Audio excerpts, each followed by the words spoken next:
ও বান্দা, তুই আমার দরজায় গিয়ে যদি বলতে পারো, হে আল্লাহ, আমার কিছুই নাই, মানুষ আমারে আলেম বলে, মুফতি বলে, মুহাদ্দিস বলে, কোটিপতি বলে, আমার কিছুই নাই, টাকা নাই, বাড়ি নাই, গাড়ি নাই, কিচ্ছু নাই, এক পর্যায়ে আমিও নাই। ও আল্লাহ, তুমি আমারে মাফ করে দাও। আল্লাহর কাছে যদি নিজের অন্তর থেকে বলো, আমার কোনো যোগ্যতা নাই, আল্লাহ মর্যাদা বাড়াবেন, আল্লাহর মায়া জমে যাবে। নিজের ছোট মনে যদি করতে পারো, আল্লাহ মর্যাদা বাড়ায় দিবেন। আর যারা আমার অনেক কিছু আছে, আমার মতো বড় বক্তা কেউ নাই, বড় আলেম কেউ নাই, আল্লাহ বলেন যাও আছে তাও তোমার থেকে বিদায় হয়ে যাবে। আমি আল্লাহ প্রথম আসমানে আসি বান্দাকে দেওয়ার জন্য, নেওয়ার জন্য আসি না। আলামি মুস্তাগফিরিন ফাগফির আলা, কে গুনাহ করেছো ক্ষমা চাও, আমি ক্ষমা করে দিব। রিজিক লাগবে বলো, কি সমস্যা আমার কাছে বলো। এমন একটা রাত নাই যে আমার আল্লাহ বান্দাকে দিতে আসেন না, আল্লাহ দেওয়ার জন্য আসেন। ওই টাইমে তুমি একটু আল্লাহকে যদি ডাক দাও, জীবনের সব দাবি আল্লাহ পূরণ করে দিবেন। আল্লাহ আমাদেরকে কান্নাওয়ালা তওবা দান করেন। ইয়া আইয়ুহাল্লাযীনা আমানু তুবু ইলাল্লাহি তাওবাতান নাসুহা, নিরঙ্কুশ তওবা, গলায় ছুরি লাগবে। আমি আল্লাহর মোহাব্বতে এমন তওবা করলাম, আমি মরে যাব, কোনদিন দাড়ির মধ্যে অস্ত্র লাগাবো না। কান্নাওয়ালা তওবা। তওবা তো করি, চোখে পানি আসে না। কিয়ামত পর্যন্ত চোখে পানি আসার জন্য তোমার দিলটা নরম লাগবে। দিল শক্ত হলে ওই চোখে পানি আসবে না। আর দিল নরম করার একমাত্র মেডিসিন গভীর রাতে আমার আল্লাহর সাথে কথা বলা। অতিও গভীর হয় রজনী যখন, নীরবে প্রভুর নাম জপিও তখন। প্রভুর করুণা যদি পাইবারে চাও, গভীর রাতে উঠে প্রভুর গুণগান গাও। পৃথিবীর এক বাদশার নাম, বড় বুজুর্গ, রাষ্ট্র চালায় আবার বুজুর্গ, সুলতান মাহমুদ গজনবী রহমতুল্লাহ আলাইহি। তার ইন্তেকাল হয়ে গেল। তার আপন কেউ স্বপ্নযোগে সাক্ষাৎ, প্রশ্ন করা হলো, সুলতান আপনার কবরের কি হালাত? বলে আল্লাহ আমাকে মাফ করে দিয়েছেন। ও সুলতান, আপনাকে আল্লাহ মাফ করলেন, এমন কি বড় আমল করেছেন? সুলতান মাহমুদ গজনবী বলেন, আমার বড় কোনো আমল নাই, একটা আদবের কারণে আল্লাহ আমাকে মাফ করে দিয়েছেন। কিসের কারণে? কি আদব? কয় আমি একদিন সফর করতেছিলাম, চলতি পথে যাত্রা বিরতি করলাম, রাত্রি যাপনের জন্য এক গরিবালায় ঢুকলাম। আমার এই জীর্ণ শীর্ণ ঘরের এক পাশে আমাকে থাকার জন্য একটু জায়গা দিল। আমার যেই জায়গায় দিছে ঘুমানোর জন্য, আমি ওখানে শুইয়া হঠাৎ করে নজর করে দেখি আমার পায়ের কিনারায় একটা উঁচু জায়গায় এক জিলদ কোরআন শরীফ রাখা। আমি শুয়ে শুয়ে চিন্তা করলাম, আমি এখানে আরামে ঘুমাবো, কোরআন শরীফ এখানে থাকবে, এটা কেমন হয়? আমি মনস্থ করলাম না, কোরআন শরীফটা অন্য রুমে আমি রেখে আসি। এই ভাইবা আমি উঠলাম, কোরআন হাতে নিয়ে যখন আমি 1 2 3 4 কদম দিয়া অন্য রুমে গিয়ে রাখবো, হঠাৎ করে আমার অন্তরে আবার বাড়ি মারলো। আরে কোরআন শরীফ দূরে সরাইয়া আমি কি করি, আমার আরামের ব্যবস্থা করতেছি। আসলে তো আল্লাহর কোরআন বড় দামি। আমি তো ময়লার মধ্যে ঘুমাইলে, বালুর মধ্যে ঘুমালেও তো হবে, আল্লাহর কোরআন কেন আমি ভিন্ন জায়গায় ময়লা জায়গায় রাখবো আর আমি আরামে ঘুমাবো না? আমি কোরআন শরীফ সুন্দর জায়গায় রেখে প্রয়োজনে আমি ময়লা জায়গায় ঘুমাবো। আমি উল্টা ব্যাক করে আইসা আবার ওই কোরআন ওই জায়গায় সুন্দরভাবে মুছে রাখলাম।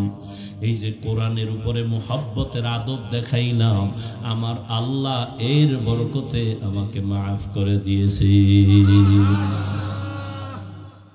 আলহামদুলিল্লাহিল্লাযী জাআলাশ শামসা ওয়াল কমারা বিহিসবান والنجم والشجر يسجدان وفضل زمانا على زمان كما فضل مكانا على مكان وإنسانا على إنسان ونشهد أن لا إله إلا الله وحده لا شريك له لا ضد له ولا ند له ولا مثل له ونشهد أن سيدنا ومولانا محمدا عبده ورسوله اللهم صل على محمد النبي الأمي وعلى آله وسلم تسليما وبعد فأعوذ بالله من الشيطان الرجيم بسم الله الرحمن الرحيم والذين جاهدوا فينا لنهدينهم سبلنا وإن الله لمع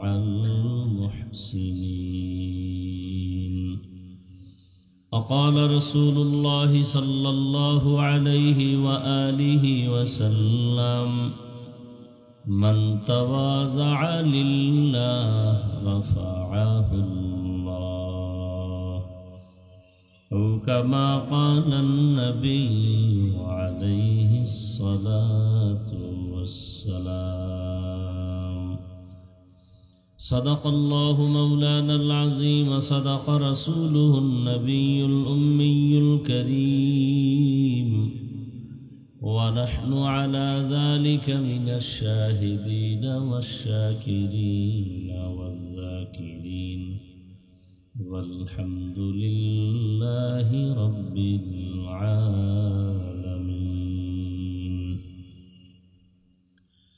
سبحانك لا علم لنا إلا ما علمتنا إنك أنت العليم الحكيم رب اشرح لي صدري ويسر لي أمري واحلل عقدة من لساني يفقه قولي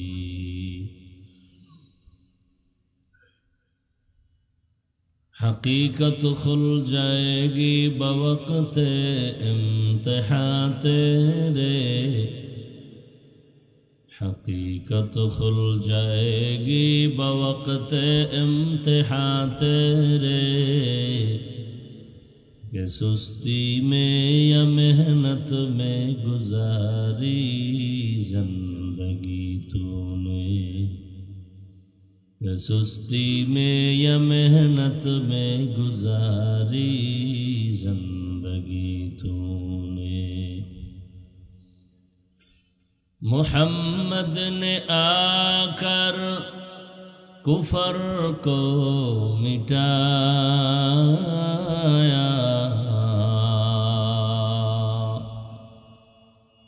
محمد نے آ कर कुफर को मिटाया,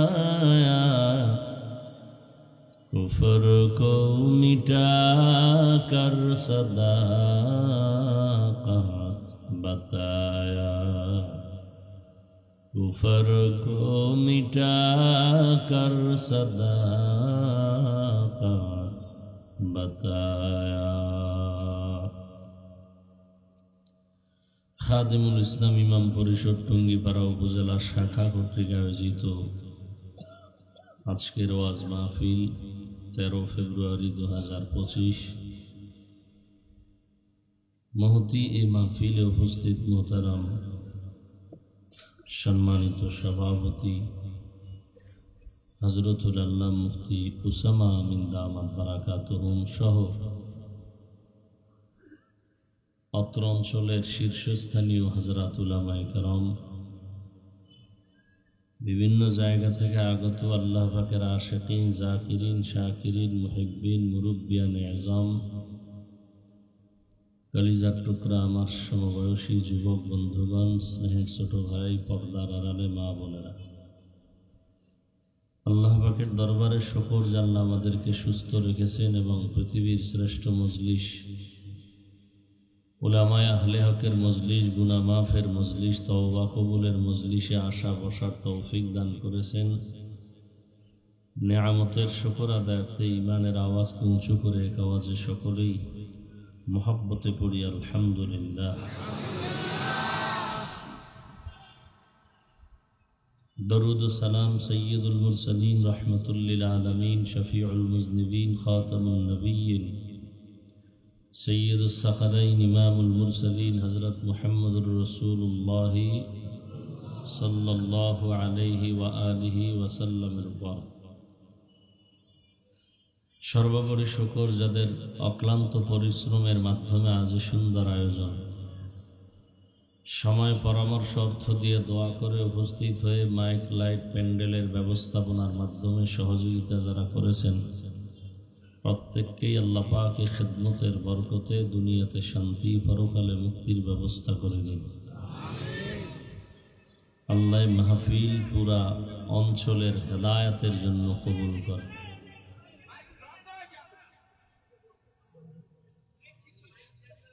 আল্লাহ পাকে মাহফিলের বরকতে আমাদের দুনিয়া আখিরাতের শান্তি মুক্তির ব্যবস্থা করে দিন। উলামায়ে হযরত আলোচনা করেছেন, আপনারাও আলোচনা শুনছেন। উলামায়ে কেরামদের কথাগুলো সহি তরিকায় আমল করার তৌফিক দান করেন। উলামায়ে কেরামের ইজ্জতকে আল্লাহ বেশি বেশি বাড়ায় দেন। উলামায়ে কেরামের বিরুদ্ধাচরণকারী যারা, আল্লাহ তাদের হেদায়েত দান করেন। আমি আপনাদের দোয়া নেওয়ার আশায় খুব সংক্ষিপ্ত আকারে দু চারটি কথা বলার নিয়তে কোরআনে হাকিমের সূরা আনকাবুতের সর্বশেষ আয়াতে কারিমা তিলাওয়াত করেছি। নবীজির হাদিস থেকে এক টুকরো হাদিস পড়েছি। ইখলাস ও রুহানিয়াতের সমন্বয়, সহি নিয়তে, সহি তরিকায়, সহি কিছু কথা আমি বলতে পারি, আপনারা শুনতে পারেন, সে তৌফিক আল্লাহ পাক দান করুন। ওয়াল্লাযীনা জাহাদু ফীনা লানাহদিয়ান্নাহুম সুবুলানা। আল্লাহ বলেন, যারা চেষ্টা করে চূড়ান্তভাবে আমাকে পাওয়ার জন্য, আমি আল্লাহ তাদের জন্য অনেক রাস্তা খুলে দিই। ওয়া ইন্নাল্লাহা লামাআল মুহসিনিন, এবং আমি আল্লাহ মুহসিনদের সাথেই থাকি। নবীজি বলেন, মান তাওয়াযা লিল্লাহ রাফাআহুল্লাহ। যে ব্যক্তি আল্লাহর জন্যই নিজেকে ছোট মনে করে, বিনয়ী হয়, আল্লাহ তার মর্যাদাকে উঁচু বানায় দেন। দুনিয়াতে আল্লাহ মানুষ সৃষ্টি করেছেন, সৃষ্টি করার আগেই আল্লাহ মানুষকে সৃষ্টির শ্রেষ্ঠ মর্যাদা দিয়া এরপরে সৃষ্টি করেছেন।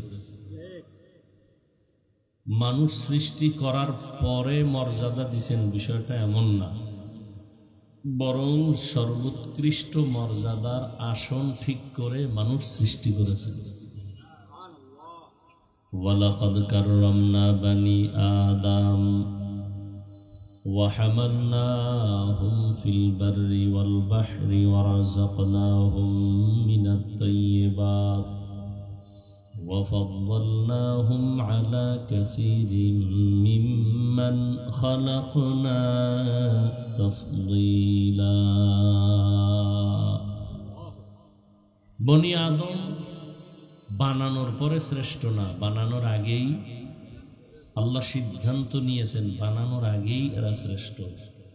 24 ঘন্টার প্রতিটি সেকেন্ড নূরের সৃষ্টি, ফেরেশতারা আল্লাহ তসবিহ পড়ে, গুণগান করে, এরপরও তারা কিনা শ্রেষ্ঠ না।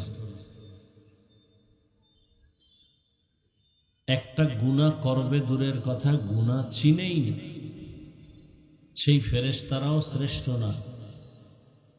আর এমন এক জাতিকে আল্লাহ শ্রেষ্ঠত্ব দান করলেন যারা চাইলেই গুনাহ করতে পারবে, চাইলেই দাড়ি কাটবে, চাইলেই নামাজ বাদ দিবে। আল্লাহ এদেরকে সৃষ্টির শ্রেষ্ঠ মর্যাদা দান করেছেন। ফেরেশতারা গুনাহ করবে দূরের কথা, গুনাহ চিনেই না, এরপরও তারা শ্রেষ্ঠ না। আর মানুষ গুনাহ শুধু চিনে না, গুনাহ করলে যে মজা আছে তাও বুঝে। এত কিছু বুঝার পরেও যে মানুষটা গুনার মজা পাইয়াও গুনাহের শাস্তি বা সাজার ভয়ে গুনাহ করবে না, তার মর্যাদা ফেরেশতার থেকেও বেশি। আবার যে মানুষ গুনার মজা পাইয়া সাজার তোয়াক্কা না করে সে গুনাহ করেই ফেলবে, আল্লাহ তাদের ব্যাপারে বলছেন এরা পশুর থেকেও খারাপ।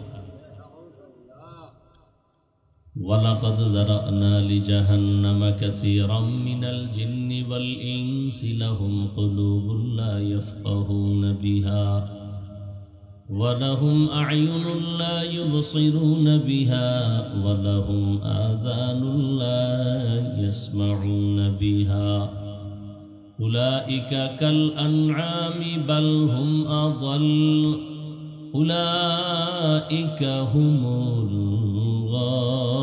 গাফিলুন।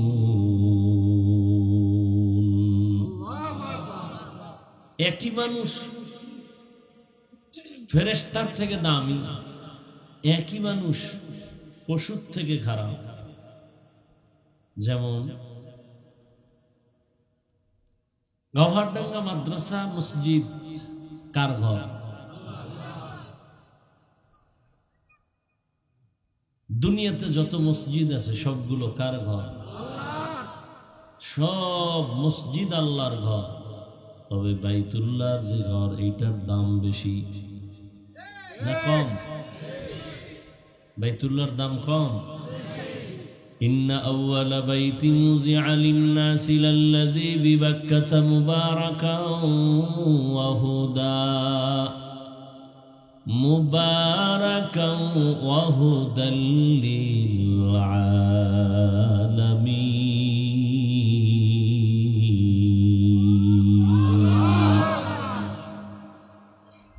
দুনিয়ার সব মসজিদগুলো আমার আল্লাহর ঘর, বাইতুল্লাহ আল্লাহর ঘর, তবে এটার মর্যাদা বেশি, কারণ এটা হেদায়েতের ঘর, ইবাদতের ঘর। দুনিয়ার কোন মসজিদের দিকে নজর দিলে সওয়াব হবে না, বাইতুল্লাহর দিকে নজর দিয়া যতক্ষণ তাকায় থাকবে অনবরত সওয়াব পেয়ে যাবে। বাইতুল্লাহ এমন এক দামি ঘর, যার সীমানায় গিয়া আল্লাহর বান্দা একবার যদি বলে আল্লাহ, 1,00,000 বার আল্লাহ বলার সওয়াব পেয়ে যাবে। এই এলাকার মধ্যে গরু আসেনি? গরু কার মখলুক? সব গরু আল্লাহ তাআলার বানানো মখলুক। তবে সব গরুর মধ্যে মুসা নবীর সাথে যেই গরুটার সম্পর্ক, এই গরুটার দাম বেশি। আল্লাহর নবী বলেন জান্নাতে যাবে। জমিনের মধ্যে পিপিলিকা আছে অনেক, সব আল্লাহর মখলুক, সবই আল্লাহর বানানো। তবে সুলাইমান নবীর সাথে যেই পিপিলিকার সম্পর্ক, এটা আল্লাহর জান্নাতে যাবে। নদীর মধ্যে মাছের অভাব নাই। আমাদের দেশে জাতীয় মাছ কি? কিন্তু জাতীয় মাছ হলেও এটার দাম নাই। ইউনুস নবীকে যেই মাছ পেটে নিয়ে আবার ফিরায় দিছে, ওই মাছের দাম বেড়ে গেছে, ওই মাছ জান্নাতে যাবে। এলাকায় কুকুর আছে হাজার, সবই আল্লাহর মখলুক। তবে আসহাবে কাহাফের সাথে যেই সম্পর্কের কুকুর, এটা আল্লাহর জান্নাতে যাবে। মানুষ সব আল্লাহর বানানো মখলুক, তবে সব মানুষ এক না। যেই মানুষটা গুনার মজা বুঝার পরে সাজার ভয়ে গুনাহ ছেড়ে দিবে, কালেমা রশি লাগাবে, ওই মানুষটা সাধারণ মানুষের মতো না। এ মানুষটা ফেরেশতার থেকেও দামি, বিনা হিসাবে জান্নাতে যাবে। আতিনা ফি দারে দুনিয়া না হাসান, আতিনা ফি দারে উকবা না হাসান, ইয়া গিয়াসাল মুস্তাগীসিন ইহদিনা লিফতিখারা বিল উলুমি ওয়াল গিনা। हर गोरी देने को तू तैयार है, जो न मांगे उससे तू बेजार है। আল্লাহ তাআলা বলেন, আমি মানুষকে মর্যাদা দিয়েই তো বানাইলাম। কিন্তু রহমতের নবী বলেন, মান তাওয়াযা লিল্লাহ রাফাআহুল্লাহ। যে ব্যক্তি আল্লাহর জন্য নিজের বিনয়ী করে চলবে, ছোট মনে করে চলবে, তার মর্যাদা আল্লাহ বাড়াবেন। কি বাড়াবেন? মানুষ তো দুনিয়াতে আসার আগেই মর্যাদা সর্বোৎকৃষ্ট দামি, তাহলে মর্যাদা আবার বাড়াবেন, তার মানে কি? এই ইকো বন্ধ করো, রিভাব দাও। বুঝেন কথাটা? বুঝছেন নি আমার? নবী বলেন যে নিজের ছোট মনে করে চলবে, তার মর্যাদা বাড়াবেন। মানুষ তো সৃষ্টির আগের থেকেই মর্যাদাবান, তাহলে বিনয়ী হয়ে চললে মর্যাদা বাড়াবেন, তার ব্যাখ্যা কি? তার এক ব্যাখ্যা আমার ওই আয়াতের মধ্যে আছে, আফাদ্দালনাহুম আলা কাসীরিম মিম্মান খালাকনা তাফদীলা। যেমন এটা বুঝাইলাম, কুকুর সব আল্লাহর মখলুক, তবে সব সমান না। এর মধ্যে এক কুকুর জান্নাতে যাবে। গরু গাভী সব আল্লাহর মখলুক, তবে সব সমান না। মুসা নবীর সাথে সম্পর্কিত গাভীটা জান্নাতে যাবে। আকাশে উড়ন্ত পাখি সব আল্লাহর মখলুক, তবে সব সমান না। সুলাইমান নবীর যুগের হুদহুদ নামের পাখিটা জান্নাতে যাবে। পিপিলিকা আল্লাহর মখলুক, তবে সব সমান না। সুলাইমান নবীর সাথে সম্পর্কের পিপিলিকাটা আল্লাহর জান্নাতে যাবে। জমিনে উটনি আছে, উট আছে, সব আল্লাহর মখলুক, তবে সব সমান না। রহমতের নবী যে উটে সফর করেছেন, সে উট জান্নাতে যাবে। সালেহ আলাইহিস সালামের দোয়ার দ্বারা পাহাড়ের ভেতর থেকে যে উটনি বের হয়ে আসছে, ওই উটনি জান্নাতে যাবে। ওজায়ের আলাইহিস সালামের সেই সময়ের গাধা আল্লাহর জান্নাতে যাবে। মানুষ সব আল্লাহর মখলুক, তবে সব সমান না। যারা আল্লাহর হুকুম জীবনে বাস্তবায়ন করে চলবে, তাদের মর্যাদা সবার থেকে আলাদা হবে। আল্লাহ তাআলা মানুষ বানাইছেন আমভাবে, সমস্ত মাখলুকতের মধ্যে মানুষ দামি। আবার এই মানুষের মধ্যে ঈমানওয়ালারা দামি। আবার ঈমানওয়ালারা কি সমান? কয় না। ঈমানওয়ালাদের ভেতরে যারা আমলওয়ালা, তারা দামি। বলে সব আমলওয়ালারা কি সমান? বলে না। আমলওয়ালাদের মধ্যে যারা ইখলাসওয়ালা, তাকওয়াওয়ালা, তারা আল্লাহর কাছে দামি। আল্লাহর আদালতে তাদের মর্যাদা অনেক বেশি। এজন্যই তো ইমাম গাযালি রাহমাতুল্লাহি আলাইহি বলেন, আন্নাস কুল্লুহুম হালকা ইল্লাল আলিমুন ওয়াল আলিমুনা কুল্লুহুম হালকা ইল্লাল আমিলুন ওয়াল আমিলুনা কুল্লুহুম হালকা ইল্লাল মুখলিসুন। সব মানুষের মধ্যে জাহান্নামী, সব আলেম জান্নাতে যাবে। বলে না না, সব আলেম না, এরা দামি যারা আমলওয়ালা। বলে সব আমলওয়ালারা দামি না, আবার এদের মধ্যে যারা আমলের তাকওয়ার মেডিসিন লাগায় চলে এরা আল্লাহর কাছে দামি। ইন্না আকরামাকুম ইনদাল্লাহি আতকাকুম। হর কে দারাত খৌফে হকদার দিল মদাম জন্নতুল মাওয়া দেহদ ও রামকাম। তাহলে মর্যাদা বাড়ানোর কয়েকটা লাইন বুঝলাম, তো আর একটা লাইন বুঝেন। এখন কারে কয়জনে ভালোবাসে এইটা এখন গজবের মোবাইল দিয়ে বের করা যায় না। একজনে দেখে আমার ফলোয়ার কত, বের করে নিছে আমার 500 লোক আমার ফলোয়ার, আমার 300 লোক ফলোয়ার। না বান্দা, তুমি যদি তাকওয়ার উপরে চলো, নিজেরে ছোট মনে করে চলো, আল্লাহ তোমার মর্যাদা কেমনে বাড়াবেন। এখন তোমার 100 লোক মোহাব্বত করে, আল্লাহ খুশি হয়ে আরো তোমার এমন মর্যাদা দিবেন যে তোমাকে 1 লক্ষ লোক মোহাব্বত করবে। আবার তুমি বিনয় হও, আরো আল্লাহ সম্মান বাড়াবে, কোটি মানুষ তোমাকে মোহাব্বত করবে। এক পর্যায়ে তোমাকে সব মুমিনেরা মোহাব্বত করবে। আরো বিনয়ী হও, তখন মর্যাদা আরো বাড়বে। বলে কেমন? এখন শুধু তোমারে মুমিন মোহাব্বত করে, তখন বেঈমানেরাও মোহাব্বত করবে। আরো বিনয়ী হও, আরো মর্যাদা বাড়বে। বলে কেমন? এখন তোমাকে মুমিন আর বেঈমান শুধু মোহাব্বত করে এতটুকু না, জঙ্গলের প্রাণীও তোমাকে মোহাব্বত করবে। জঙ্গলের প্রাণী মোহাব্বত করবে, গরু তোমার কথা শুনবে, বাঘ তোমার কথা শুনবে, পানি তোমার কথা শুনবে। যেমন তার দৃষ্টান্ত ইব্রাহিম ইবনে আদহাম রাহমাতুল্লাহ আলাইহির ঘটনা। দুনিয়ার বাদশাহী সারিয়া আল্লাহর তালাশে বের হয়ে গেলেন। যে ইব্রাহিম ইবনে আদহাম মখমলের চাদরে ঘুমায়, যার আঙ্গুলির ইশারায় বলখের মানুষ উঠে আর দাঁড়ায়, কিন্তু অন্তরে আসলো আমার কথায় তো সূর্য চলে না, তাহলে এর পেছনে তো একজন মালিক আছে, তারে তো আমি চিনি না, আমি আসলে এখনো জ্ঞানী হতে পারি নাই।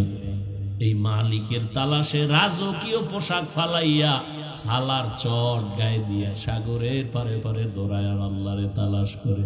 ইয়া এলাহি মুঝসে মুঝকো দূর কর, তাকে দেখো মুঝ মে তুঝকো এক নজর। ইয়া ইলাহি তু মেরা মাবুদ है, या इलाही तू मेरा माशूक है।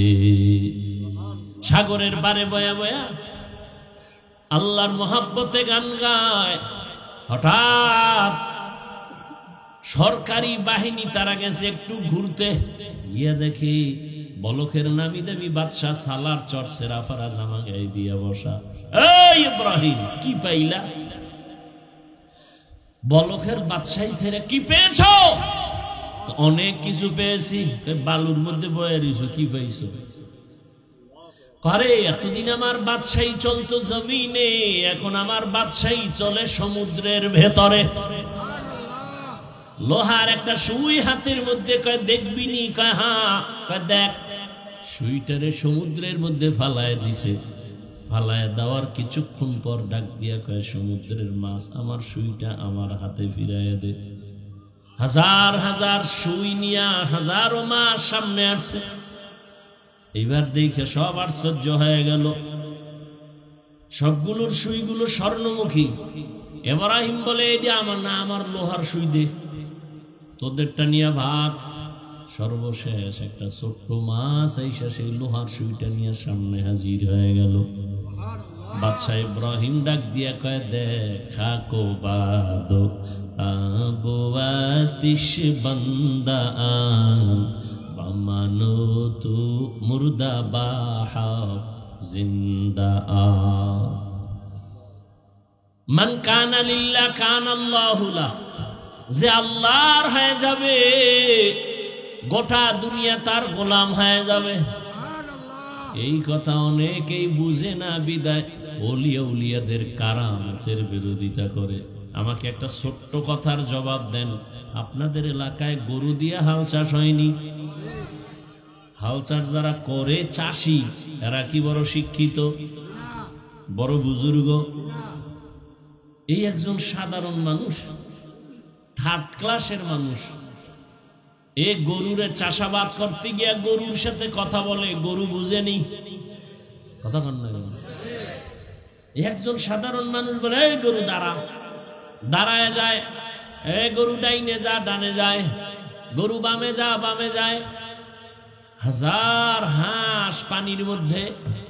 মালিক সন্ধ্যাবেলা যখন তার আওয়াজ দিয়া হাঁসগুলোরে ডাক দিছে, আওয়াজ দিয়া সব মালিকের সামনে হাজির। একটা চাষি বেনামাজি সাধারণ মানুষের কথা যদি গরু শুনে, আমার আল্লাহর প্রিয় বান্দার কথা কেন ভিন্ন মাখলুক শুনবে না?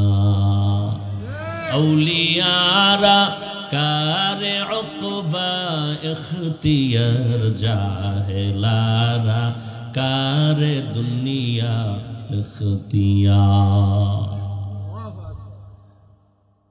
والذين جاهدوا فينا لنهدينهم سبلنا।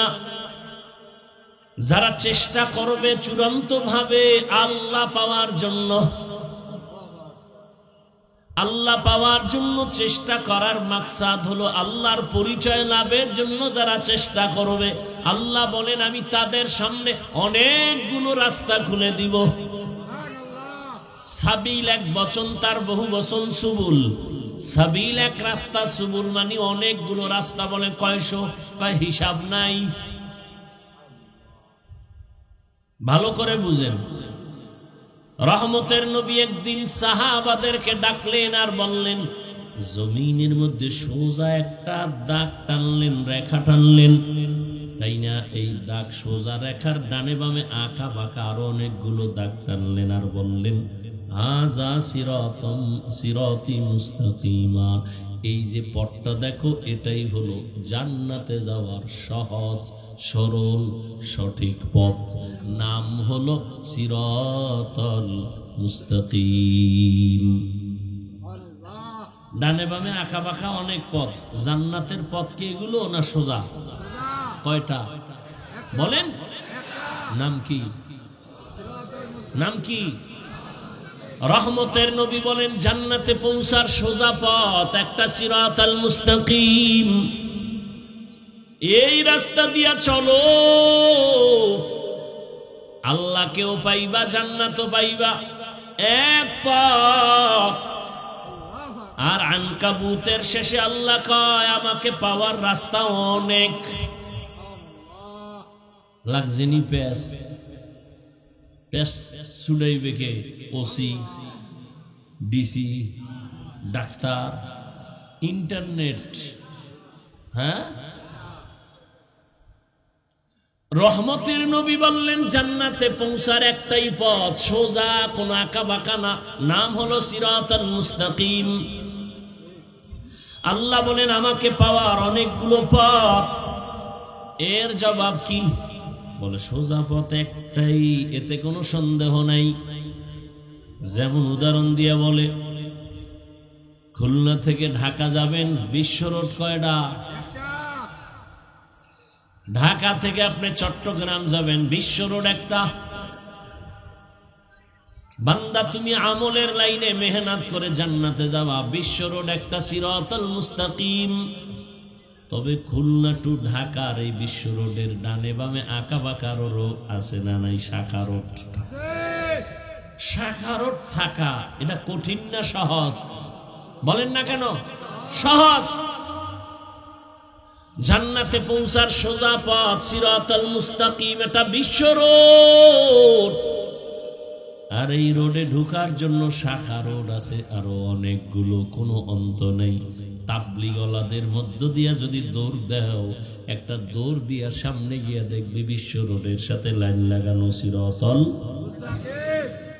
খাঁটি আল্লাহওয়ালাদের নেক নজর নিয়া সুন্নতের সার্টিফিকেট নিয়ে দৌড় দাও, তাদের আর এক রাস্তা শাখা রোড, ওখান দিয়েও যদি দৌড় দাও সামনে গিয়া দেখবা সিরাতাল মুস্তাকিম বিশ্ব রোডের সাথে লাইন লাগানো।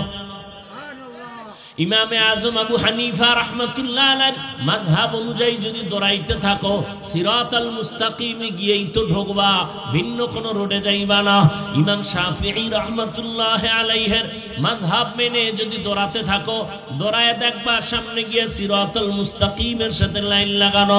ইমাম আহমদ বিন হাম্বলের কথা মেনে যদি মাযহাব মেনে তুমি ওই পথে দৌড়াও, সামনে গিয়ে দেখবা সিরাতাল মুস্তাকিমের সাথে সংযোগ লাগানো। ইমাম মালিক রহমাতুল্লাহ আলাইহির মাযহাব মেনে তুমি যদি দৌড়াতে থাকো, সামনে গিয়া দেখবা সিরাতাল মুস্তাকিমের সাথে লাইন লাগানো। কারণ সব মাযহাবের ইমাম এরা সব ওলিয়ে কামেল, এরা সবাই আহলে সুন্নাত ওয়াল জামাতের আকীদার বড় বড় শায়েখ মাশায়েখ, এদেরকে ভুল বলার কোনো সুযোগ নাই। অতএব বিশ্ব রোড জান্নাতে পৌঁছার একটা সিরাতাল মুস্তাকিম। আর আল্লাহ যে বললেন লানাহদিয়ান্নাহুম সুবুলানা, এগুলো হলো সিরাতাল মুস্তাকিমে ঢোকার জন্য শাখা অনেক পথ। এই পথে তুমি ঢুকবা কেমনে? বলে ঢুকার সমষ্টিগত নাম হলো চেষ্টা। কি করতে হবে? চেষ্টা করা বান্দা তোমার কাজ। আস-সাইয়ু মিন্নি ওয়াল ইতমামু মিনাল্লাহ। তবে চেষ্টাটা তুমি আউলা জাউলা করলে হবে না, লাইন মতো করতে হবে। কি মতো করতে হবে? লাইন মতো কেমনে? বলে তিনটা গুণ নিয়ে যদি দৌড়াও, তাহলে আজ না কাল তুমি সিরাতাল মুস্তাকিমে ঢুকবা। আর এটাও সত্য, সিরাতাল মুস্তাকিমের পরিণাম বিনা হিসাবে জান্নাত। কয় গুণ নিয়ে দৌড়াতে হবে? তিনটা গুণ ছাড়া দৌড়াবা। বাজারের মধ্যে কুত্তা দৌড়ায় সারাদিন, সকাল থেকে দৌড়ানো স্টার্ট করেছে, রাত্র 12টা পর্যন্ত দৌড়ায়। এই দৌড়ানোর পরে দেখি বাজারের কুত্তা বাজারে হইয়া রইছে। ও যদি সোজা ভাবে দৌড়াইতো, ওই গোপালগঞ্জ গিয়া আবার টঙ্গিপাড়া আসতে পারত। বাঁকা হইয়া দৌড়ানোর কারণে কুকুর জাকাতটা সারাদিন দৌড়াইয়াও জাগায়। বান্দা তুমি যদি সোজা ভাবে দৌড়াও, তিনটা গুণ নিয়ে যদি দৌড়াও, পিছনে আর ফিরতে হবে না, সামনে আগাইতেই থাকবা। আর যদি তুমি মন মতো দৌড়াও, সারাদিন রাস্তা ছাড়া যদি কেউ পারি হতে যায়, আঙ্গো গ্রামের ভাষায় মুরব্বীরা কয় আরে ভূতে পায়। হাঁটে হাঁটতে হাঁটতে হারাটা রাইট হাইটা সকালবেলা দেখে জায়গায় হারাই গেছে।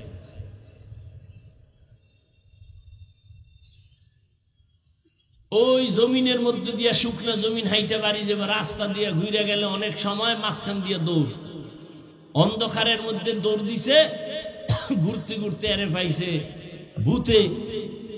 ভাইয়া সারা রাত ঘুরে টুইরা সকালবেলা দেখে জায়গায় হারাই গেছে, ডান বাম আর খুঁজে পাই না। তো তিনটা গুণ নিয়ে যদি বান্দা চলো, তাহলে তুমি সামনেই আগাবা, পেছনে তাকাতে হবে না। প্রথম গুণের নাম আদব। বেয়াদব কিয়ামত পর্যন্ত দৌড়াবে, কোনদিন মঞ্জিল পাবে না, সিরাতে মুস্তাকিম পাবে না। এক নাম্বার গুণের নাম আদব। মানে কি? বড় হুজুরের সামনে নামাজের সুরাতে বসা। তাহলে আমাদের কাজ হলো কি? চেষ্টা করা। কি কাজ? চেষ্টা করা। চেষ্টাটা সফল হবে কয় গুণ থাকলে? বলেন না কেন? এক নাম্বার গুণের নাম বেয়াদব না আদব। লিকুল্লি শাইইন জিনাতুন ফিল ওয়ারা জিনাতুল মারই তামামুল আদাবি। আদব মানুষের জীবনের সব থেকে বড় গুণের নাম আদব। যত বড় ডিগ্রিদারি হোক, আদব নাই, ওর কোনো মূল্য নাই। আর একজন রিক্সার ড্রাইভার খুব বিনয়ী, খুব আদবওয়ালা, তার অনেক মূল্য, সবাই মোহাব্বত করে, দোয়া করে। স্কুলের ছেলেটা সালাম ছাড়া কথা বলে না, চোখ উঠাইয়া কথা বলে না, নত হয়ে চলে, ওই লোকটারে সবাই মোহাব্বত করে। ছেলেটা স্কুলে পড়লে কি হবে বলো? ভালো সন্তান। এই যে ভালো বলে, এটাই দোয়া, হাত উঁচু করে দোয়া করতে হয় না। আদবওয়ালা জিন্দেগির বড় দাম। বড় হুজুরের সামনে নামাজের সুরাতে বসার নাম আদব, এটা না। ভালো করে বুঝেন আদব কি জিনিস। বলে যেই জিনিসটা, যেই কাজটা যেইভাবে করা উচিত, যেই জিনিস যেই জায়গায় রাখা উচিত, ওইটা ওই জায়গায় রাখা, ওই কাজটা ওইভাবে করার নাম আদব। ভালো করে বুঝবেন। কোরআন শরীফ রাখার আদব কি? মাটির না উঁচায়? এটা আদব। জুতা রাখবেন উপরে না নিচে? এটা আদব। জুতা যদি কেউ মাথায় লয়ে আনে, এটা আদব হবে? বেয়াদব কেন না, এটা কি হবে না? আদব হবে না। প্রত্যেকটা ক্ষেত্রে আদব। এই যে আমি হাত পা নাড়াইতেছি, এখানেও কি আছে? কথা বলেন না কেন? আপনি যে হাঁটতেছেন, হাঁটার মধ্যে আদব আছে। আপনি যে দুই চোখ দিয়ে তাকাইতেছেন, তাকানোর মধ্যে আদব আছে নাই? আমি যে কথা বলতেছি, কথার মধ্যে আদব। আমি যে ঘুমাবো, ঘুমানোর মধ্যে আদব। সহজ আর একটা জবাব হলো, আদবের অপর নাম হলো সুন্নতে নববী। সুন্নত অনুযায়ী চলার নাম আদব। যেমন এই যে এক বোতল পানি, পানির পিপাসা লাগছে আমারও আপনারও। এখন আপনি আদব অনুযায়ী যদি পান না করেন, আমি যদি আদব অনুযায়ী করি, বাম হাতে বোতলটা ধরে ডান হাত দিয়া টান দিয়া, ডান হাত দিয়ে আমি পানিটা পান করব, এক টানে না, 3 শ্বাসে। আর আপনি যাকে আদবের চিন্তা নেই, ফট করে বাম হাত দিয়ে এক টান দিছে, এক বোতল খালি, ফট করে বুকে আটকাইয়া, ধর খাওয়ার টাইম নাই। যেই পানি কোথাও আটকায় না, এটা বুকে গিয়ে আটকায় গেছে, গলায় আটকায় গেছে। আদব। জুতা পড়তেছেন, এখানে আদব। কেমন আদব? মসজিদে ঢুকবেন কোন পা দিয়া? ডান পা দিয়া। বের হবেন বাম পা দিয়া। বাম পা দিয়া বের হইয়া জুতার মধ্যে প্রথম পা ঢুকাবেন ডান পা, বাম পা না। মসজিদ থেকে বের হইবেন বাম পা দিয়া, জুতায় ঢুকবে কোন পা? বাম পা কই রাখবেন? জুতার উপরে। ধন্যবাদ। ডান পা ডান জুতায় ঢুকাইয়া এরপরে বাম পা ঢুকাবেন। এবার দোনো পাও লেভেল পজিশন হয়ে গেল। এবার আপনি যখন কদম দিবেন, তখন ডান পা দিয়ে কদম দিবেন। এটা আদব। প্রত্যেকটা ক্ষেত্রে আদব। কলম কোম্পানি কলম বানাইছে লেখার জন্য। কি জন্য ভাই? বাথরুমে। এখন কলম দিয়ে কই লিখবেন? আর এক কোম্পানি লেখার জন্য খাতা বানাইছে, কাগজ বানাইছে না? কথা হয় না। এখন আপনি কলম দিয়ে লিখবেন কই? কাগজে। যারা বাথরুমে লেখে, বাথরুমে লেখে আই লাভ ইউ, তার মানে তোর মতো বাথরুমের আমি খুব ভালোবাসি। বাথরুম বাতিনি আওয়াজ দিতে থাকে, ইউ লাভ মি, তোরও আমি খুব মিস করি, সময় মতো আইও। থানবী রহমতুল্লাহ আলাইহি লিখেছেন, বাথরুমে যারা খালি পায়, খালি মাথায় যায়, লেখা পড়ে অথবা লেখে, এদের জেহেন বিদ্যুতের গতিতে কমে যায়। আর কয় হুজুর পড়ি, মনে থাকে না। আর আকাম কর গিয়া, মনে থাকবে কেমনে? নিম্নচাপ শুরু হয়ে গেছে, জুতা ভরার টাইম করে বাথরুমে দৌড়, দরজা খুলে রাখ। অথচ আদব অনুযায়ী বাথরুমে ঢুকো, বাম পা দিয়ে ঢুকো, তবে কখনো খালি মাথায় খালি পায়ে বাথরুমে ঢুকবা না। কারণ বাথরুম হলো জিন শয়তানের আড্ডাখানা। ওখানে তুমি মাথা খালি রেখে ঢুকবা না, পা খালি রেখে ঢুকবা না, জুতা পরে ঢুকো, দোয়া পরে ঢুকো। কিছু পারো না তো বিসমিল্লাহ বলে ঢুকো। বাথরুমে ঢুকার পর বাম পায়ের উপরে ভর করে বসো আদব।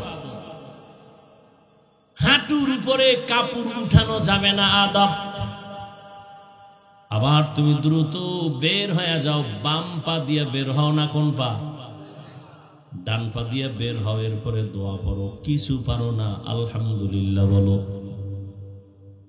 যদি এই আদব অনুযায়ী বাথরুমে যাও, শীতইয়া হইরা কোনোদিন মাথা ফাটবে না।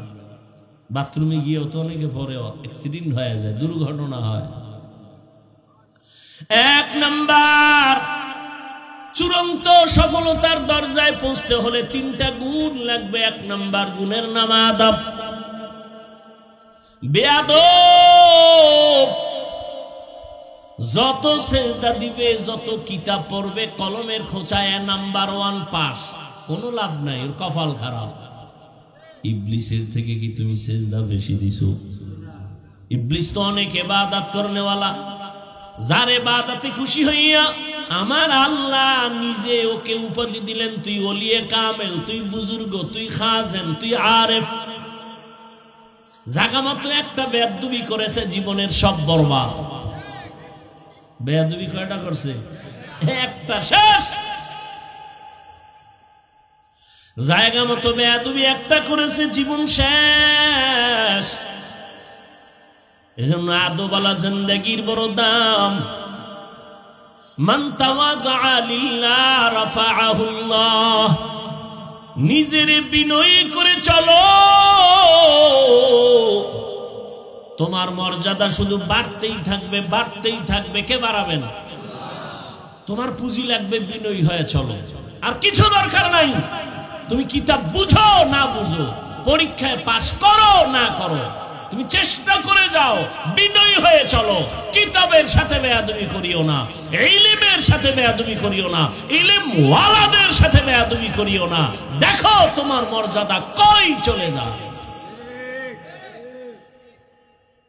কাবেলিয়ত দাদেউরা শর্ত নিস, বলকে শর্ত কাবেলিয়ত দাদেউস। আল্লাহ জানে মর্যাদা দিবেন। হাদিসে পাকে রহমতের নবী বলেন, লোকটা এতটা বিনয়ী হয়ে চলে, কিন্তু আল্লাহ খুশি হয় তার মর্যাদা বাড়াবেন। মর্যাদা বাড়ানোর জন্য যে আমলের মেডিসিন লাগে, বান্দার ওই আমল নাই। নবী বলেন, তখন আল্লাহ ওই বান্দাকে কঠিন একটা পরীক্ষায় ফালায়, ধৈর্যের পরীক্ষা নিয়ে তার মর্যাদা বাড়ায় দেয়, অসুস্থ বানায় দিছে। যদি ধৈর্য ধারণ করে, আল্লাহ মর্যাদা বাড়ায়। মর্যাদা আল্লাহ বাড়াবেন, এখানে কোনো যোগ্যতা লাগবে না। বিনয়ী হয়ে চলো, যোগ্যতার কোনো বাহাদুরি চলবে না। আল্লাহ মর্যাদা বাড়াবেন, বাহাদুরি বন্ধ করো। मिटा दो अपना हस्ती को अगर कुछ मर्तबा चाहो कि दाना खाक में मिलकर गले गुलजार होता है। নিজেকে যদি বড় বানাতে চাও হে মুমিন, বড়দের কদমে নিজেকে করে দাও বিলীন।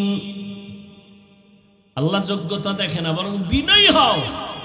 আমি কিছু জানি না, কিছু জানি না, কিছু জানি না। দুনিয়ার ভিক্ষুক যখন মানুষের বাড়ি দ্বারে গিয়া ভিক্ষা চায়, কৌশল করে, অনেক কৌশল। অনেক চালাক ভিক্ষুক, মা থাকলেও খায় আমার মা নাই, বাবা থাকলেও খায় বাবা নাই, ভিক্ষা দাও। এই আমি তো তোরে চিনি, তোর না বাপ আছে, তুই বাড়ির দরজায় দাঁড়ায় আমার বাপ নাই। কইও না, কইও না, শুনো, আমি এখানে একটা কৌশল বের করেছি। মালিকের সামনে দাঁড়ায় যতবার নাই নাই নাই নাই বলবো, ততবার মালিকের মায়া বেড়ে যাবে, ভিক্ষাও বেশি পাবো। আল্লাহ কয়, বান্দা ভিক্ষুক যদি নাই নাই নাই নাই বলে যদি ভিক্ষা বেশি পায়, ও বান্দা তুই আমার দরজায় গিয়া যদি বলতে পারো, হে আল্লাহ আমার কিছুই নাই, মানুষ আমারে আলেম বলে, মুফতি বলে, মুহাদ্দিস বলে, কোটিপতি বলে, আমার কিছুই নাই, টাকা নাই, বাড়ি নাই, গাড়ি নাই, কিচ্ছু নাই। এক পর্যায়ে আমিও নাই। ও ও আল্লাহ তুমি আমারে মাফ করে দাও। আল্লাহর কাছে যদি নিজের অন্তর থেকে বলো আমার কোনো যোগ্যতা নাই, আল্লাহ মর্যাদা বাড়াবেন, আল্লাহর মায়া জমে যাবে। নিজের ছোট মনে যদি করতে পারো আল্লাহ মর্যাদা বাড়ায় দিবেন। আর যারা আমার অনেক কিছু আছে, আমার মতো বড় বক্তা কেউ নাই, বড় আলেম কেউ নাই, আল্লাহ বলেন যাও আছে তাও তোমার থেকে বিদায় হয়ে যাবে। এজন্য রহমতের নবী সব সময় দোয়া করতেন, আল্লাহুম্মা জাআলনি ফি আইনি সাগীরা ওয়া ফি আ'য়ুনিন নাসি কাবীরা। আদোবালা জিন্দেগীর বড় দাম। পৃথিবীর এক বাদশার নাম, বড় বুজুর্গ, রাষ্ট্র চালায় আবার বুজুর্গ, সুলতান মাহমুদ গজনবী রহমতুল্লাহ আলাইহি। তার ইন্তেকাল হয়ে গেল। তার আপন কেউ স্বপ্নযোগে সাক্ষাৎ, প্রশ্ন করা হলো, সুলতান আপনার কবরের কি হালাত? বলে আল্লাহ আমাকে মাফ করে দিয়েছেন। ও সুলতান, আপনাকে আল্লাহ মাফ করলেন, এমন কি বড় আমল করেছেন?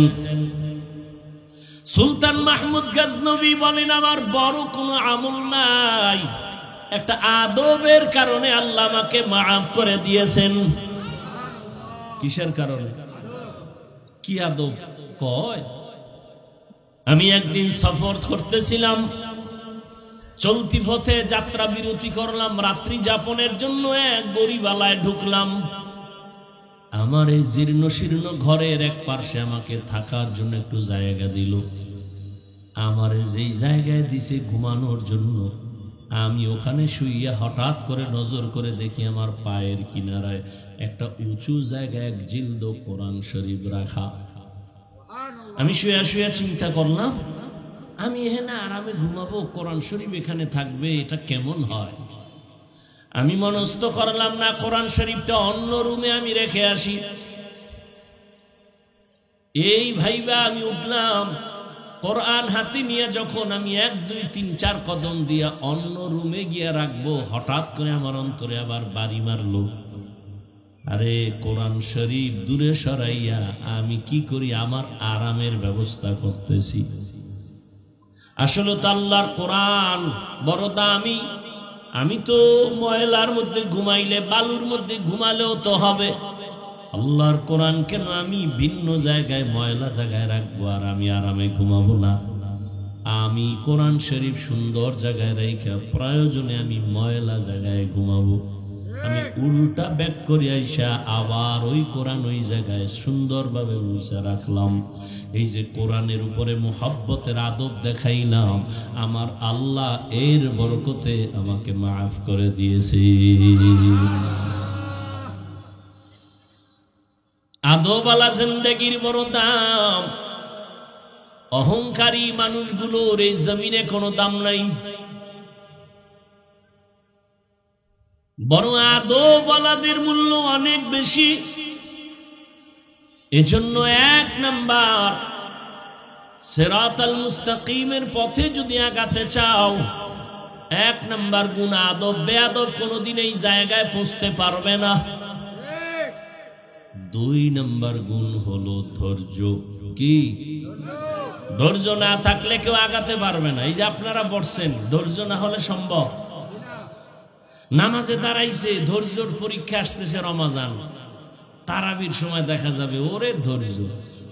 মুসল্লিরা বলে আমগো হাফেজ সাহেব তেলাওয়াত করে, না জানি বিদ্যুৎ ফেল। কে কত তাড়াতাড়ি তারাবি ভরাইতে পারে? ঘড়ির টাইম কা আমগো লাগছে 1.5 ঘন্টা, কেউ বলে আমগো 5 মিনিট কম, আমগো হাফেজ সাহেব চালু।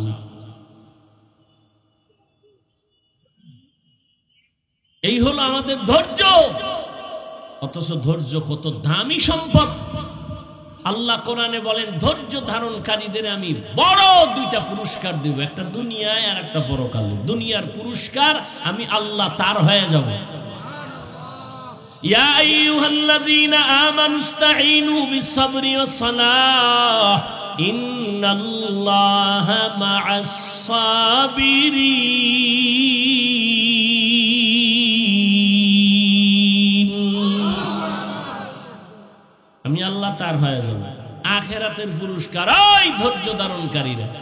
আখিরাতের পুরস্কার হলো ইন্নামা ইউওয়াফাস-সাবিরুনা আজরাহুম বিগাইরি হিসাব।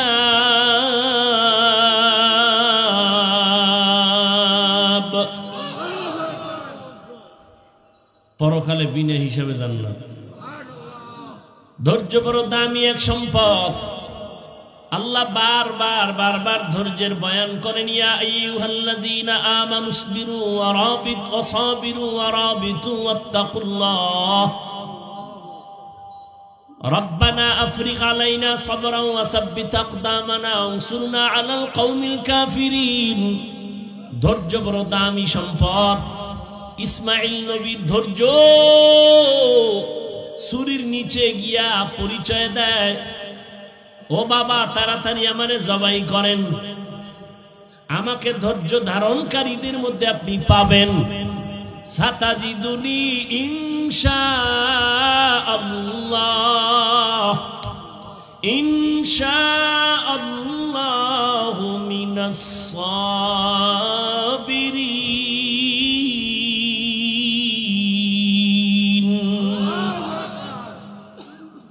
ওদিকে মা হাজেরার ধৈর্য 6 বছর পর্যন্ত এই শিশু ইসমাইলের লালন পালন করলেন। বাবাও নাই, খবরও নিতে কেউ আসে না। চতুর্দিকে জঙ্গল আর পাহাড়, কোনো আলো বাতাস নাই। মা এই বাচ্চাটারে তিলে তিলে বড় বানাইছেন ধৈর্য ধারণ কইরা। কঠিন পরীক্ষা। বাবারে আল্লাহ কয় তাড়াতাড়ি জবাই করতে নিয়ে যাও। মা সন্তানের বিদায় দেয়, যাও বাবার সাথে দাওয়াতে যাও। ইবলিস আইসা হাজেরারে ধোকা দেয়, ছেলেরে কই পাঠাইছো? বাবায় ছুরি নিয়ে জবাই করবে। হাজেরা বুঝে ফেলছে শয়তান। ডাক দিয়ে কয়, এই শয়তান, বাবায় কোনদিন তো ছেলেরে জবাই করতে পারে না।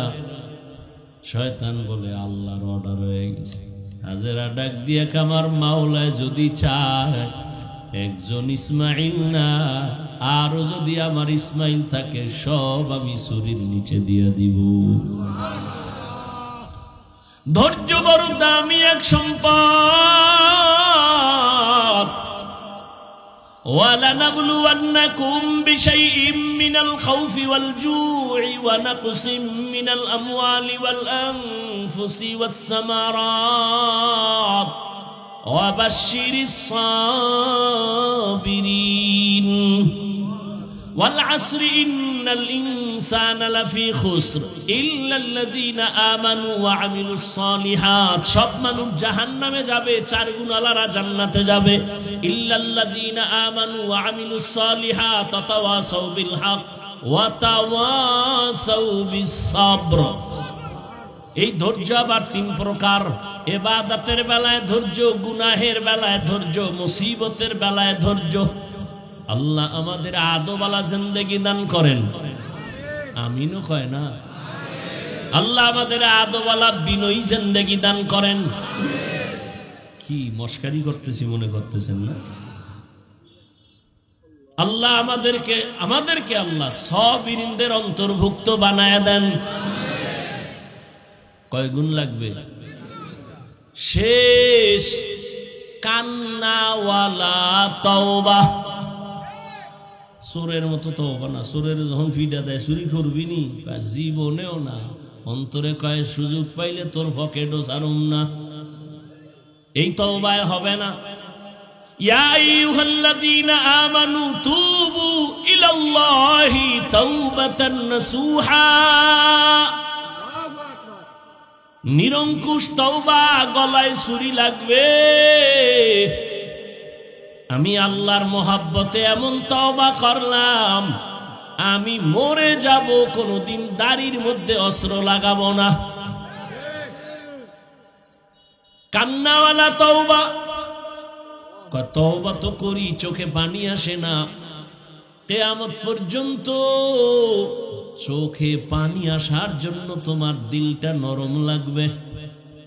দিল শক্ত হলে ওই চোখে পানি আসবে না।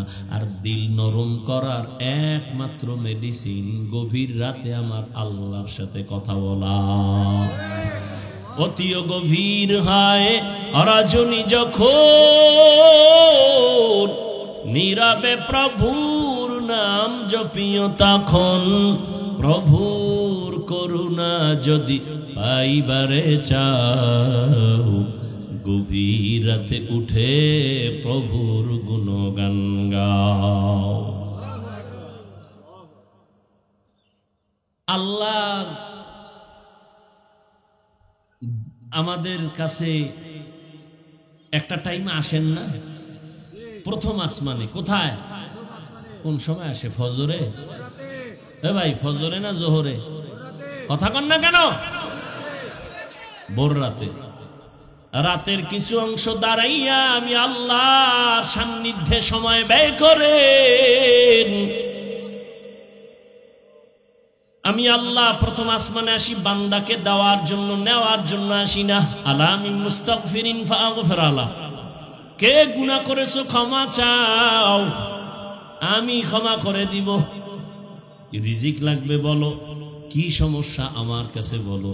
এমন একটা রাত নাই যে আমার আল্লাহ বান্দাকে দিতে আসেন না। আল্লাহ দেওয়ার জন্য আসেন। ওই টাইমে তুমি একটু আল্লাহকে যদি ডাক দাও, জীবনের সব দাবি আল্লাহ পূরণ করে দিবেন। আল্লাহ আমাদেরকে কান্নাওয়ালা তওবা দান করেন। আর এই কান্নাওয়ালা তওবার জন্য চাইলেই তাহাজ্জুদে আপনি উঠতে পারবেন না।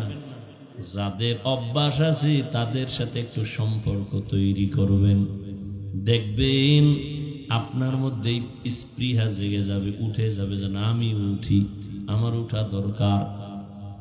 সৎসঙ্গে স্বর্গবাস। এই জন্য আল্লাহর প্রিয় বান্দা যারা ভোর রাতে উঠে আল্লাহকে ডাকেন, এদের সাথে সম্পর্ক রাখেন, দেখবেন আপনার অন্তরের মধ্যে অবস্থা হয়ে যাবে। ওযু করে ঘুমাবেন, দরুদ পড়ে ঘুমাবেন, আল্লাহকে বলবেন আল্লাহ ভোর রাতে উঠার মতো একটু তৌফিক দান করো। দেখবেন একদিন না একদিন আল্লাহ রাস্তা খুলে দিবেন। আল্লাহ যেইভাবে চেষ্টা করে আল্লাহর পথে আগাইলে আমরা আল্লাহকে পাবো, ওইভাবে পরিপূর্ণ চেষ্টা করার তৌফিক আমাদের দান করে।